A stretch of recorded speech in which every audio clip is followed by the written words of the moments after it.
গল্পটির নাম বীর পুরুষ। ছেলে অস্ট্রেলিয়ায় থাকে। প্রতি মাসে বাবার অ্যাকাউন্টে টাকা পাঠায়। বাবা সেখান থেকে কিছু টাকা তুলে সংসার চালায়, বাকি টাকা জমা থাকে অ্যাকাউন্টে। গত 2 বছর এইভাবেই চলছে তাদের সংসার। এর মধ্যে ছেলের পাঠানো টাকা জমা হতে হতে 10 লাখ টাকায় পরিণত হয়েছে। এবার ছেলে সে টাকা তার মায়ের নামে ফিক্সড ডিপোজিট করে রাখতে চায়। বাবাও তাতে খুব খুশি, খুব আনন্দিত। আজ বাবা মা জনতা ব্যাংক দাউদকান্দি শাখায় আসেন। তারা যখন আমার সামনে বসা, এ সময় ছেলে আমাকে ফোন করে দিয়ে অনুরোধ করে আমি যেন পুরো 10 লাখ টাকা তার মায়ের হাতে কিছুক্ষণের জন্য তুলে দিই।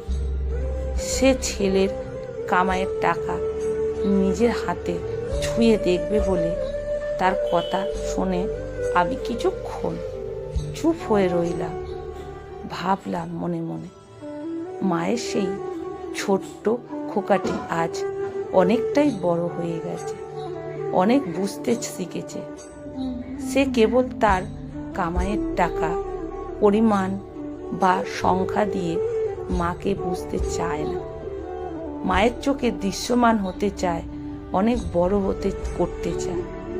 দেখো মা, এই টাকা তোমার খোকা তোমার জন্য জোগাড় করেছে, তোমার কষ্টের ফল।